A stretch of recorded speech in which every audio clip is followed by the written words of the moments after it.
American Symphony and its echoes of the divine music of the spheres. Finally, I will address some of the refutations I discussed in my paper. I will not spend much time on them except by way of introduction to help us in the question and answer section. In my thesis, I address three main arguments: essentialism, theocracy, and root metaphor eclecticism. The first argument that I address is that I criticize multiculturalism for essentializing diversity, and yet I myself essentialize unity. I distance myself from the multiculturalist as well as the assimilationist by essentializing neither similarity nor difference, but instead a common ideal, which is established in the Declaration. This does no injustice to the many because it, the many, is preserved and protected by an essential unity. History also shows us that while culture is not static, the American cultural makeup has unfailingly become more diverse over time. One may also object that I denounce cultural essentialism while essentializing the American common culture as seen in the document culture. I define culture as a dialogue because the metaphor covers more accurately than cultural essentialism, defined as the necessary and sufficient conditions of membership, the outer ranges of people who are less engaged in the ongoing discussion. However, we must at a certain point exclude people who are not engaged in the discussion at all. Otherwise, we embrace cultural nihilism. The second argument that I address in my thesis is against the fact that the American ideal is established in improvisation with the higher music of a divine creator, who is absolute truth. The absolute truth. Some critics will argue that I'm advocating a cultural and governmental theocracy, which even the Constitution expressly prohibits in the First Amendment. This argument fails as a refutation of my thesis, which functions from both a secular and Christian and non-Christian standpoint, but is an even stronger case when applied with the theological element. Liberty and equal justice in a society necessitate things such as the inherent value of human life, which I derive from Christian God-given ethics. However, even prominent secular atheists, such as Sam Harris, hold to a similar objective moral standard, merely one that I see as substantially less supported, as the theological aspect adds an entirely new level to the American Symphony. A final short objection that I must address is that Pepper, while arguing for four distinct different root metaphors, does not agree that they can be effectively combined. He sees them all as legitimate and capable of highlighting different things, somewhat like different tools. He denounces universal eclecticism. However, the symphony metaphor qualifies each of his definitional root metaphors. He objects that unreasonable eclecticism detracts. My eclecticism is both reasonable and constructive. Thus, it is allowable according to his own understanding of the way that they are united in practice. In conclusion, as I mentioned at the opening of my presentation, America has lived in a constant tension between the one and the many since the founding. Our history has been a mixture of missteps and readjustments toward the American ideal, leading to where we are today. Like a diverse orchestra, America is filled with many different cultures and opinions. Even now, we are in the process of learning and must consider the recapitulated errors of our past and what must be done to rectify them and prevent their further repetition. However, the proper relationship of the one and the many is widely misunderstood. We essentialize difference or similarity and not unity. We rehearse and repeat our division and think this will lead us to unity. It does not. However, through integrated pluralism, a proper balance of the one and the many, we can rectify the intercultural division and conflict we see today and realize equality and liberty in the way that Martin Luther King did. Things such as cultural appropriation will cease to be a problem in a society whose laws and norms adhere to a cultural diversity following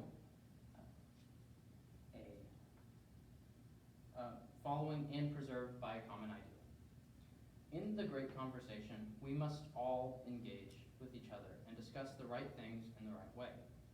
In the American Symphony, we must all play a part that follows the direction of our composer and creates unifying harmony amongst the many as we listen to the divine music of the spheres. Thank you.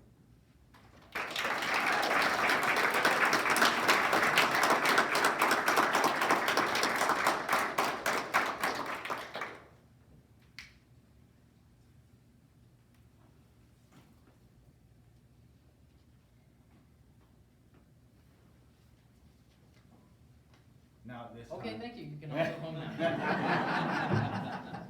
At this time, if the judges would like to take turns and to ask questions of him for further clarification, they are free to do so. Shall I start? No, you go ahead. Okay.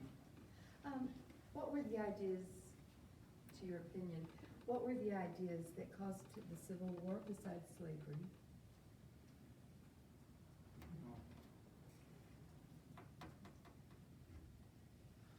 The ideas leading up to the Civil War are principally slavery. States' rights was an issue in that, but insofar as it was the states' rights to preserve slavery. That was the guising argument that the South used, and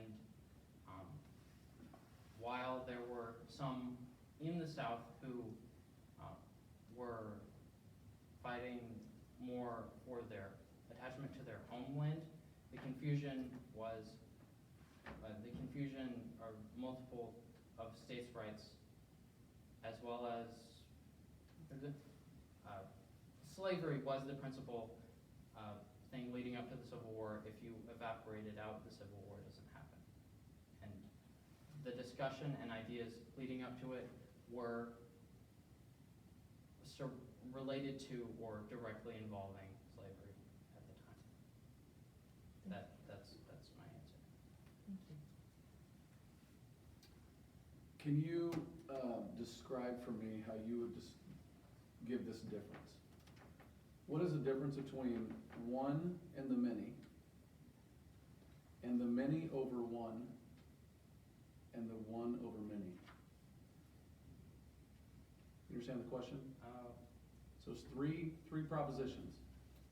You described the one and the many. How different is that from the many over one and the one over many? So what I'm arguing, integrated pluralism, a proper balance between both of them, and emphasizing one over the other, which would be largely multiculturalism and assimilationism. The difference between those are that, in short, the emphasis. Emphasizing similarity, which is assimilationism, which seeks, which works towards a cultural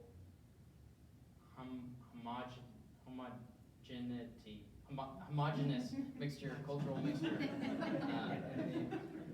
in America, and multiculturalism, which says, no, that's the opposite direction we want to go. Diversity must be preserved and emphasized. And what I'm saying is that unity is the most important thing, that the distinctions of the many don't affect the one, which is the American common ideal, which unifies us. And consequently, cultural diversity, which Callan, a cultural pluralist, even said explicitly that assimilation isn't the natural process of American society. You have all these cultures that aren't getting sucked up into the thing. This isn't the way that it's happening or that it should be. So I'm kind of trailing off here, but what it emphasizes, diversity on one side, similarity on the other, and I'm saying that unity, which disregards the difference of the, or not disregards, but the distinctions of the many, so different cultures, don't have any sway over what unifies us, which is the American common ideal, established in the Declaration. And that from that unity, cultural diversity will be preserved. And that's the proper balance. And both are present, both are preserved, and that contributes to the success and beauty of the American Symphony.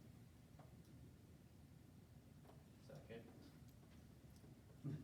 I kind of said the same thing multiple times, not all the way, then I had to go. Anyway, I'll just stop. More questions, please. You're doing fine. I do better when I have it written out. So does everybody else in the room. Let me do a follow-up question to that then, if you don't mind. So then where would you theologically, and you argue in your paper that for a section of it that the Declaration is theological. Yes. Which I would agree with you. So my question would be then, where would you derive theologically the emphasis on unity in the midst of diversity? Where do you come up with that conclusion theologically? You stole my question. Well, You actually argue for it in your paper, so yes, it's already written down. that's good. So,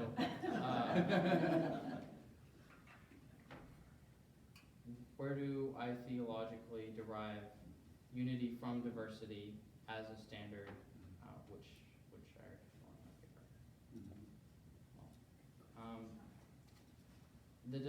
The language of the Declaration that is theological is principally we believe in the God-given rights of man from a creator, and that is the logical standpoint from which we derive and strive towards things like equality, freedom, justice. That's the standard from which we derive those things, and which in the Bible you get the fundamental rights of man are derived from the fact that man is created in God's image, and that all human life has value. And that language and that understanding is, as I argue, expressed in the Constitution, in the Declaration, and then the Constitution works to, through the process of law and the institutions of our government, preserve what logically follows from holding on to that idea. Is that a good answer to your question? Yeah.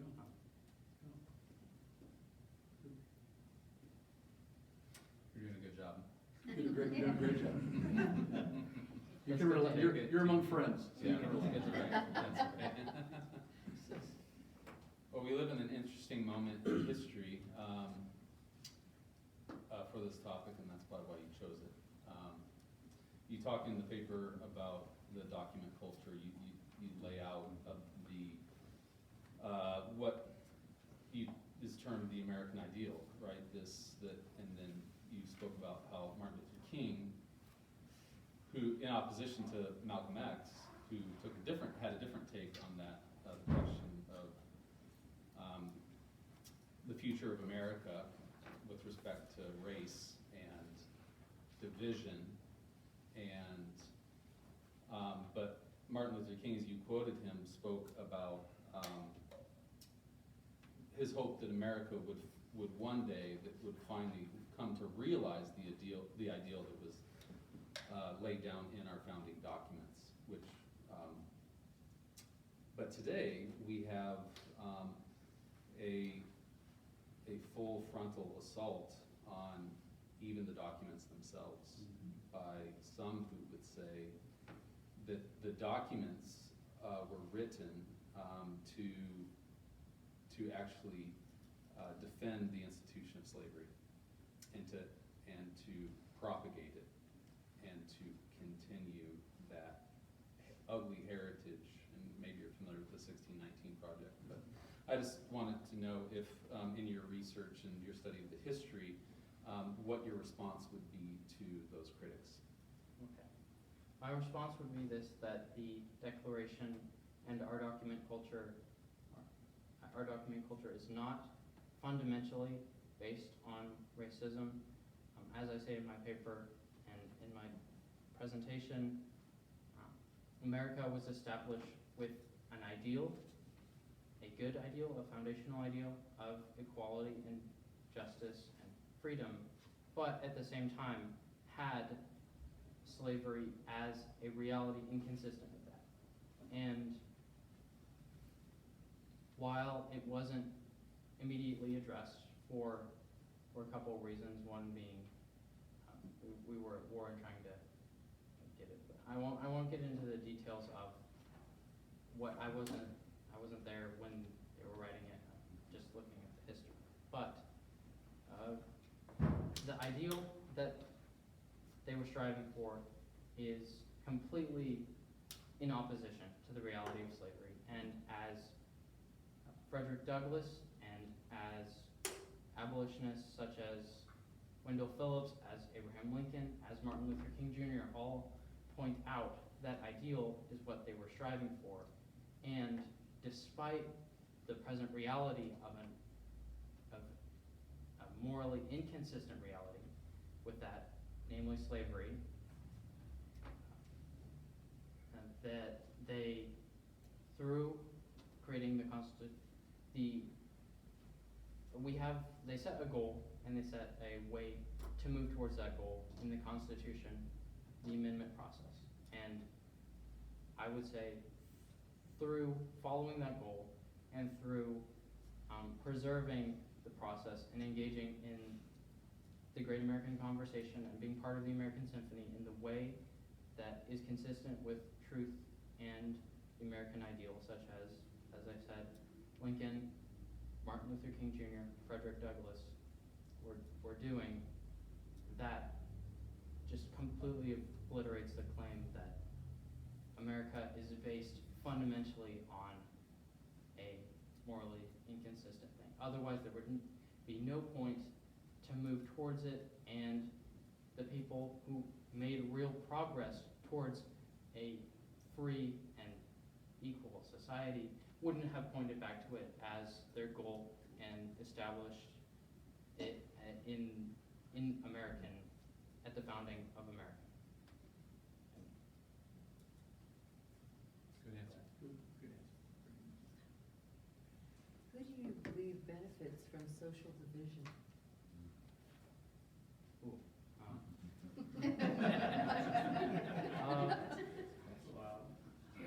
there are definitely.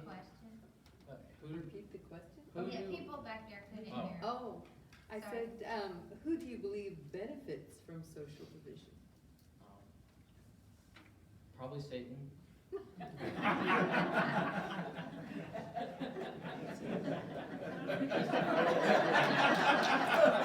Next question.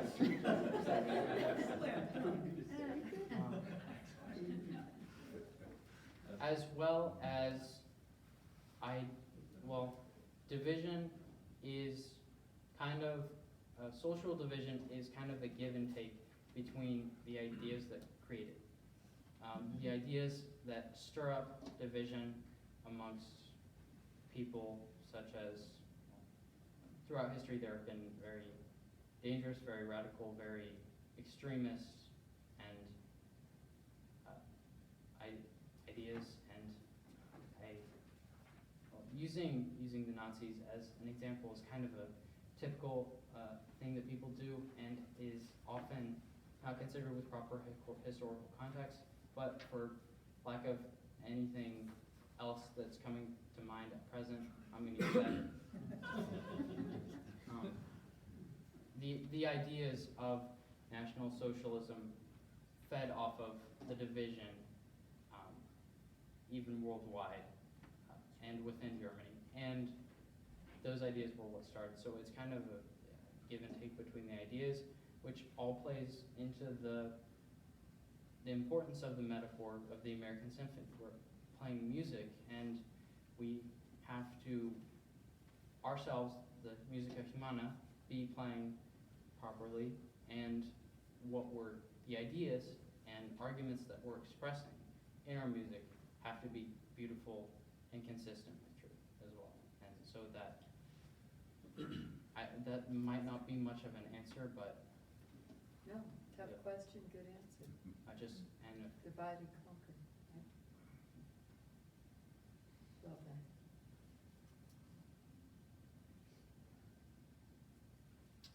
You use the music metaphor in here often, and you talk about the good music and the bad music, and obviously, if you enjoy music at all, you can tell the difference. But then you also take a spot where you say that part of this American symphony, and part of the way that we can move toward unity is to have, you said, discuss the right things in the right way. So I have two parts to this question. First, what would you determine would be the right things to discuss, and what is the right way to discuss them? And then secondly, who is the determiner of the right things and the right way to discuss them, beyond Almighty God showing up and hammering down the gavel? yeah, and we're showing up with the stone tablets. Here's Yes. what you do. And here's what you discuss. Exactly. Yeah, that's right. So that'll give me the Sunday school answer of God. I'd like to hear God and Jesus. God and Jesus. That's right. Moses is usually part of that. Right. So the question is really two parts. What are the right things to be discussing in the right way? And then secondly, who determines what those are? The right things in the right way would be what is derived from and what is consistent with the American ideal as it proceeds from truth and ultimately from God, as you said. And while we as humans are imperfect, that's the significance of the free and open discussion about it, is that through considering through us talking and considering it amongst our fellow symphony participants, we can having a common ideal and working towards that from different points will, while allowing for the potential of, as I said, bad music to be played, allows for us to also work towards what is good music collectively. And that's why I say it is important that we all consider and that we all engage in with the proper mindset what we are oriented towards, why that's important, and also consider the way that we're engaging. So it all goes back to, we're part of the symphony, ongoing discussion. We are oriented toward the common ideal. While we may see that slightly differently, the foundation of that does not change, and it's not something that we cannot unite over. In fact, it's what we should unite over. What is the right way to discuss about it freely with the proper mindset, and what is the right way, and what is the right way and right. I'm the one who said this. I should remember. The right way. I think I answered your question. Did I? Who determines that amongst us? Well, who determines it apart from God? And that would be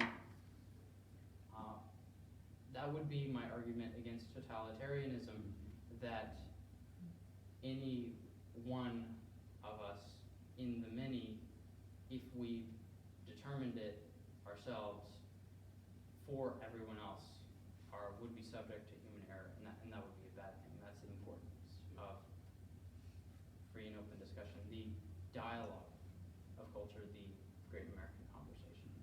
Good. Good job, man. Good answer. And you talk about in the paper, contrasting cultural essentialism, cultural nihilism, and then culture as dialogue. And I really enjoyed that, you're bringing that to life. You know, I wasn't familiar with Martin Buber and his book on the life of dialogue. And I think that is something that is obviously missing from the political discourse today. One of the ideas being popularized today is that if somebody says something that I disagree with, that I can take that as a microaggression or even a form of violence if it contradicts my take on something, my perspective. So, you know, all this is tied into cancel culture and those kinds of.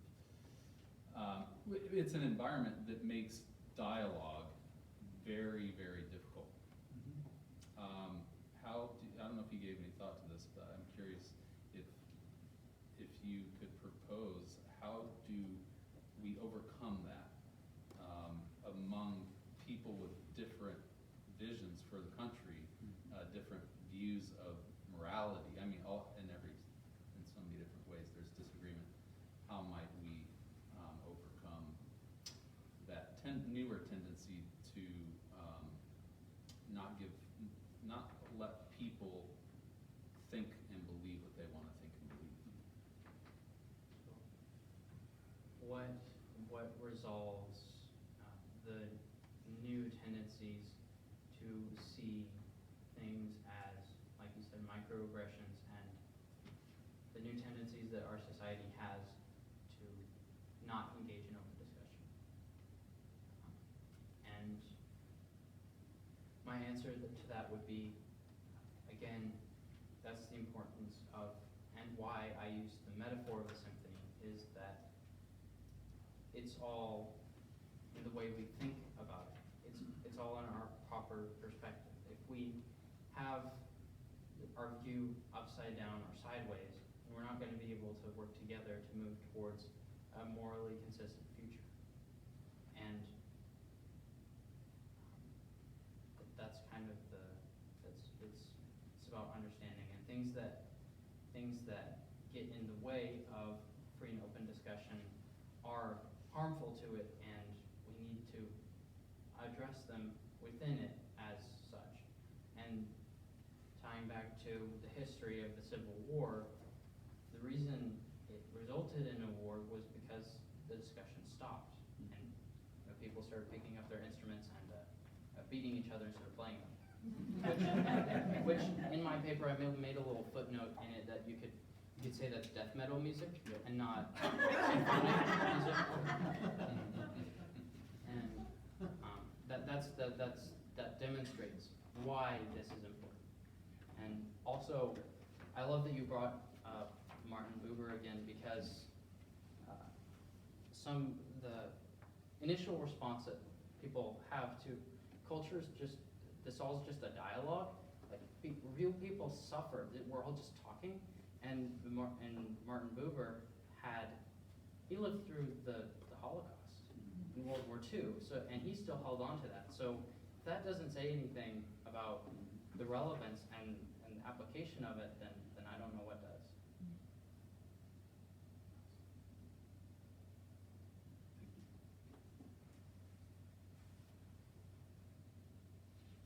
I think that's a really good question, and we are living in a cancel culture. We're living in a time when people are hypersensitive to anything that's said to them, about them, or anything that they believe in. What are your thoughts on Stoicism, Marcus Aurelius? The Stoicism, classical Stoicism, Marcus Aurelius. because that's something we talk a lot about here at Geneva in classical history. I recommend talking to Mr. Ritchie.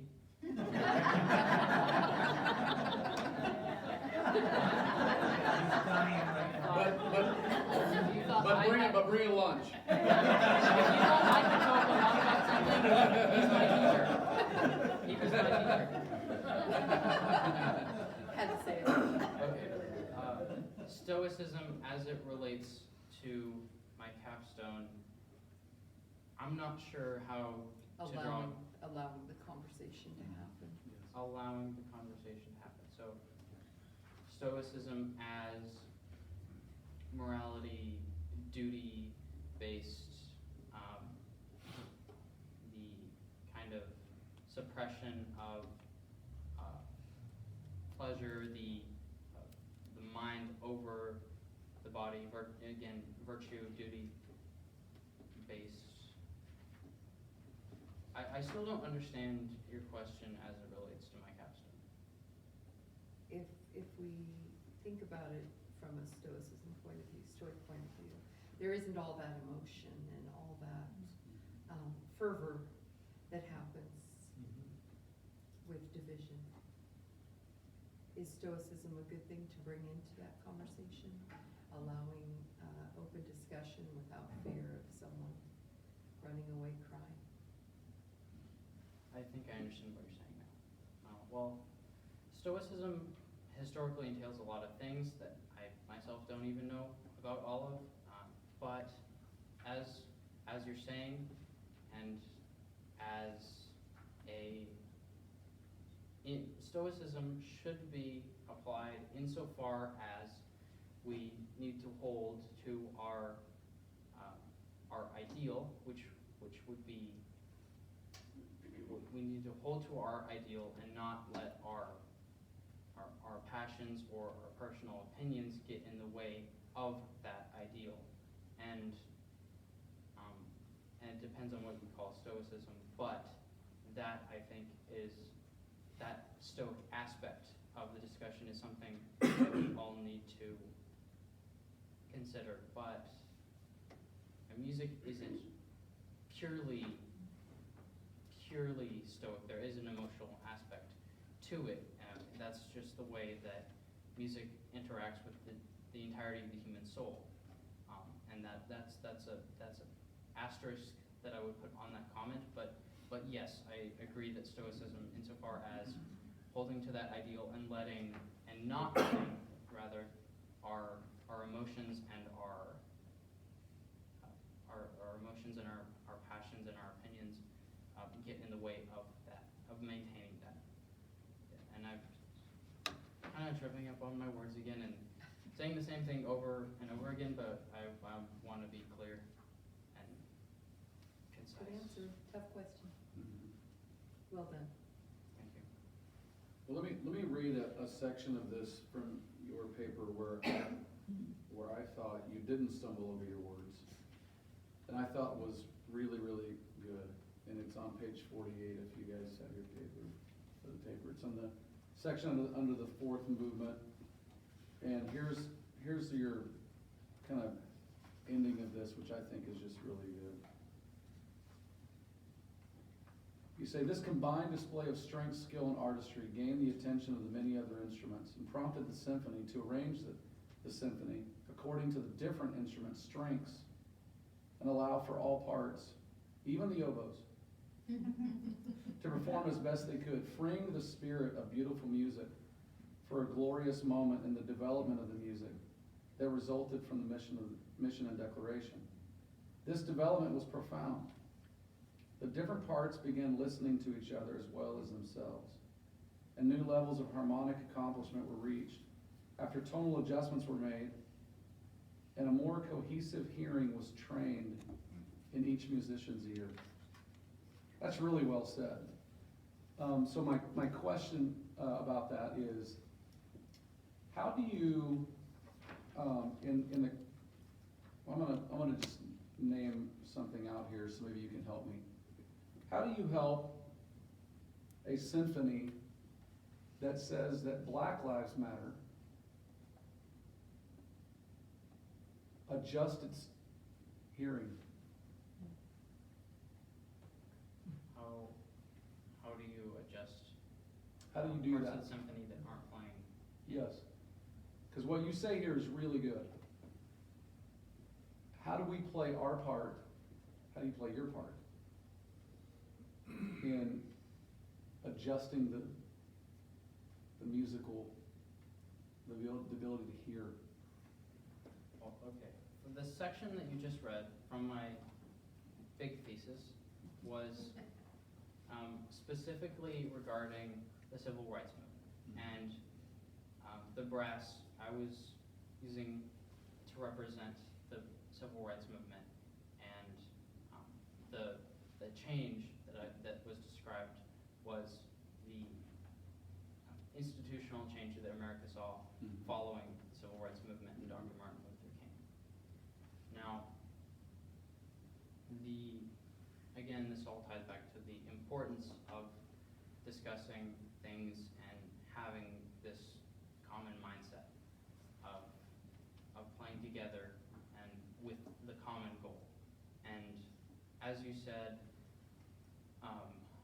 emphasizing one specific group at the expense of the others, which was what was happening prior to the civil rights movement. Emphasizing one at the expense of others was not in accordance to the directions of our composer. And while we can, playing in the symphony and playing in a way that tries to, my symphony metaphor, which I kind of went back to in the beginning, I said that we're not playing from prescripted notes. We're making it as we're playing, and we're learning and improvising along the way. That's the language of my metaphor, and that improvisation, working with each other, contributes really well to the dialogue definition of culture. And so, responding in a way that tries to point back, it's like, hey, the composer, we need to follow him, and so long as there is that free and open debate about it, we can work towards together the more consistent reality, and through the process of discussion. Again, that's the reason that this is important, is so that we don't have another civil war, because that's when the discussion completely fell apart, or fell apart to the point of death. So, as far as what that looks like, saying the right things in the right way, pointing back to what we need to do, playing in a way that improvises with our American dialogue counterparts that I have a couple notes wrong or have slipped off, not paying attention to the composer, playing, improvising in a way that directs us and moves us in direction towards that in the discussion, so long as we are able to have discussion. Yeah, you say on page 49, the only time music can forever remain this perfect is when it is sung by nature and nature's God, as it is said in the Declaration. Our great American symphony is bound to fail as long as man continues to be born in sin and love himself more than the truth. This sets up for repeated recapitulation of the era that began this symphony and in which we live today. Very well said.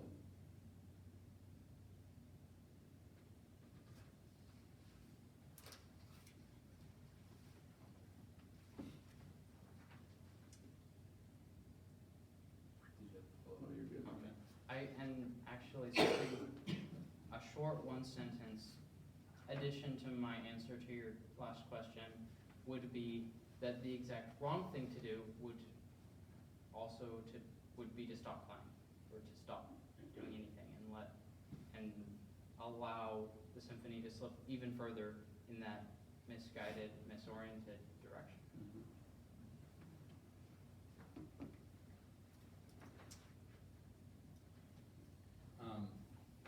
Well, the last thing you said made me think of a different question. Maybe it'll come back. Yeah, I think I will ask this.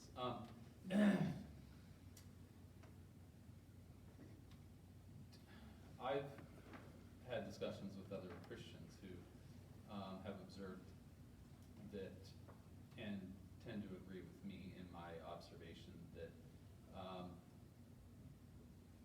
to use the words that you just gave to us, that we have, in some ways, stopped playing, that we have stopped engaging, that there is a certain passivity among people who claim to know and love the truth. Do you agree with that? And do you think, how can we recapture that? I agree that not all parts of the orchestra are playing as directed by truth.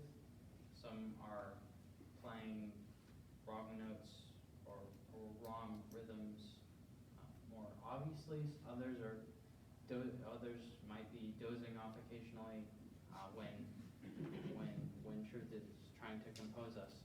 And how do we resolve that? What should we, or what is the? Yeah. I lost the last part of your question. Yeah, Sorry. well, I think I said, how do we recapture that? How do we recapture that?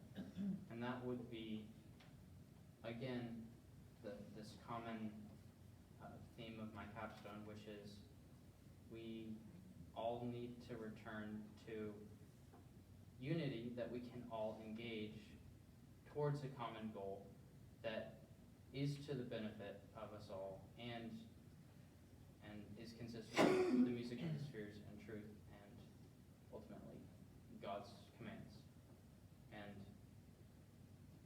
that we need to understand that unity which we all play our part together in and engage in it willingly and with the mindset that we want to create good music, beautiful music, and in reality that would be advocate and defend the fundamental virtues and directions of truth that the symphony, beautiful music that our country is established upon, and encourage and advocate institutions and ideas that are consistent with that, that are derived from that. And that's how we readjust ourselves to that.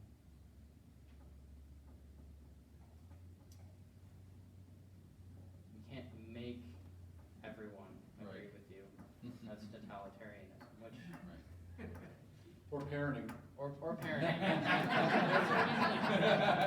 Wow. And that's the difference between Plato's argument for totalitarianism and mine is that, well, Plato, the Republic, he's using it as a metaphor for the human person. And as you mentioned, the importance of Stoicism, proper ordering between your mind and your passions in order to be consistent and to be doing the right things. For the person, you have to have the Stoicism, the totalitarianism of your mind. But for society, that doesn't really work out so much as we see from history. And that's also the smaller scale of application of the metaphor, like you said, parenting would be a little bit of an expansion from Plato's from the self to the family unit, and then mine to American society as a whole. And that's the difference between, I just wanted to say that that's the difference between Plato's and mine.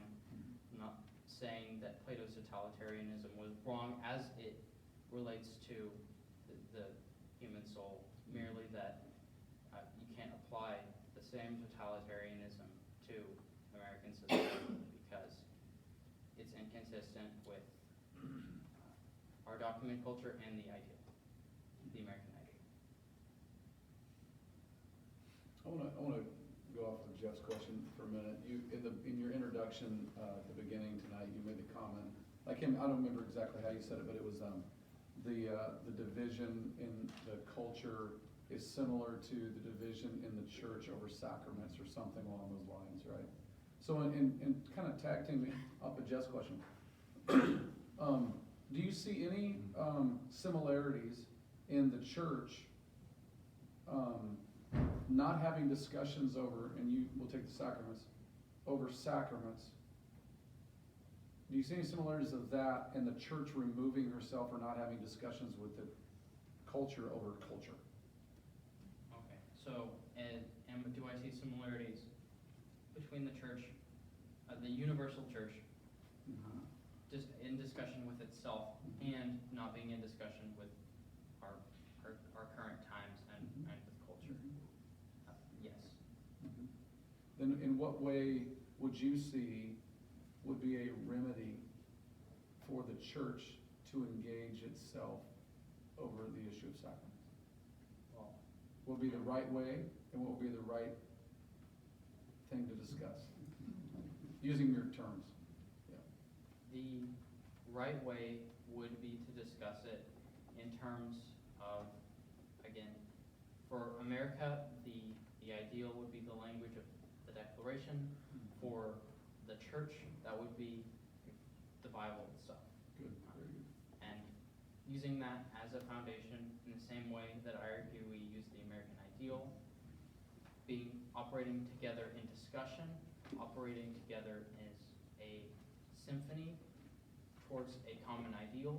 The church has a common goal to glorify God and to serve Him, and that it is through that unifying aspect that we need to engage in the discussion about, as I say, as a specific example, the sacraments, and that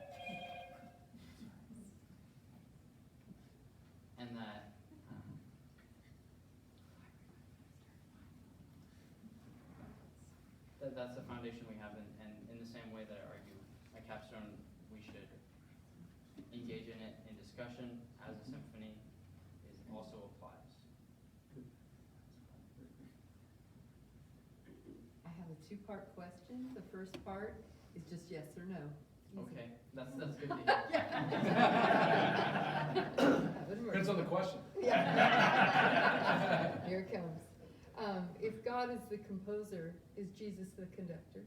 Is that how you see it?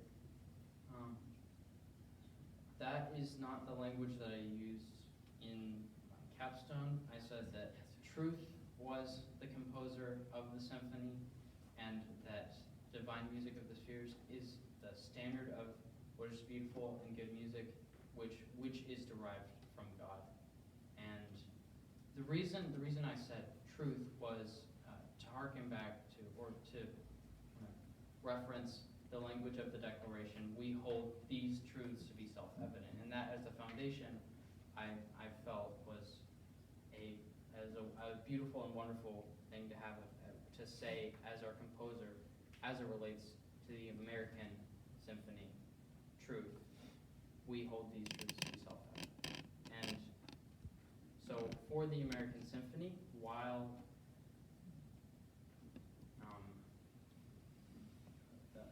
I would not say that Jesus is the composer within the analogy, because that would be using different things, and it would get mixed up. But in the same way that God is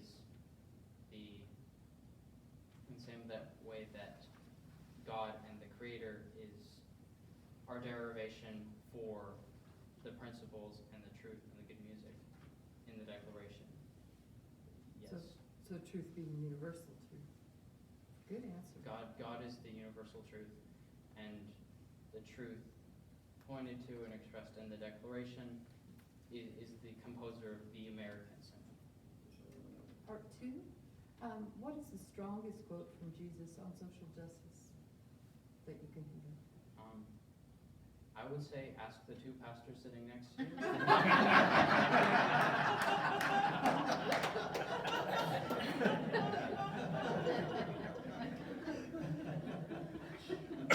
But she asked you.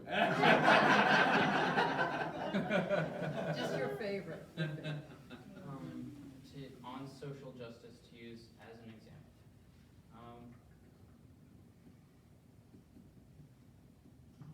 Now, this is kind of going off to the side because in my metaphor,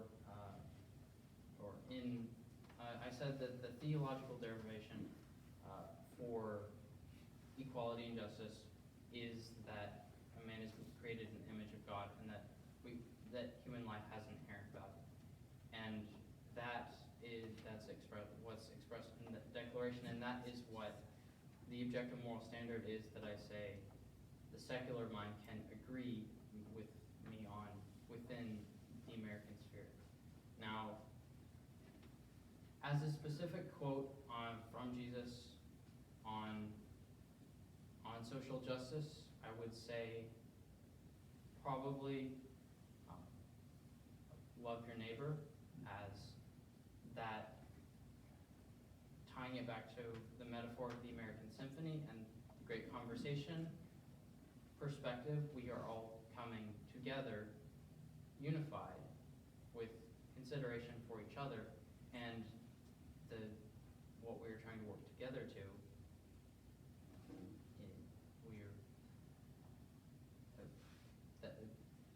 yes.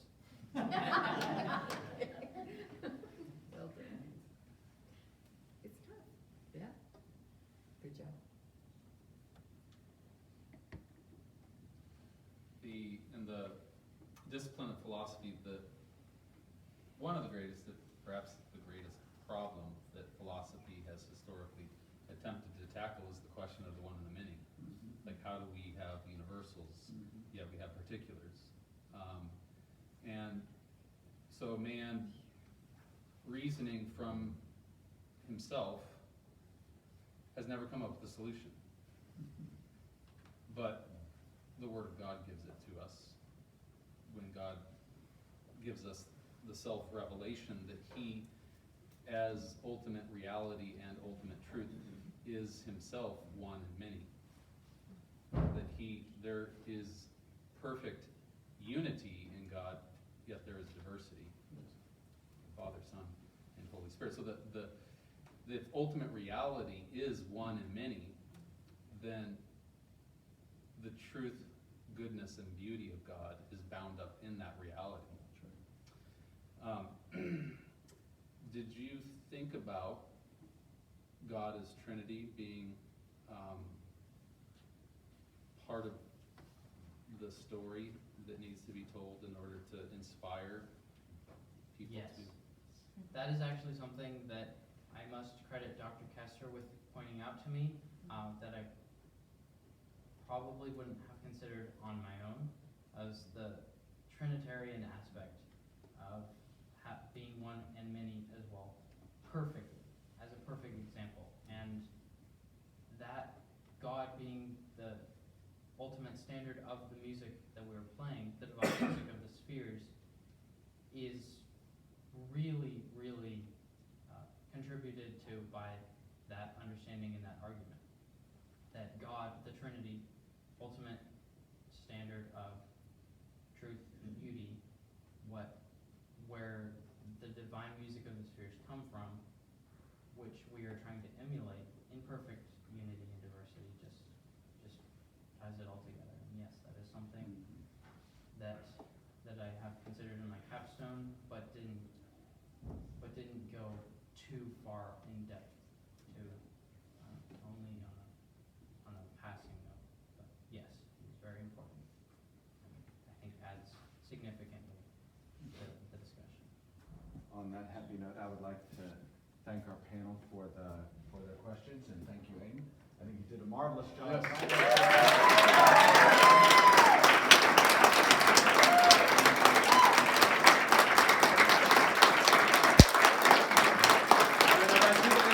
Marvelous conversation, and I enjoyed it immensely, and that's not many times times that you have that experience after hearing that it's going to be a discussion of cultural appropriation. So I would take that as a sign of the success of your metaphor this evening. So thank you very much for coming out and supporting and hearing Aiden and sharing the results of all of his hard work. And we appreciate you coming and sharing in our joy this evening. Have a good evening.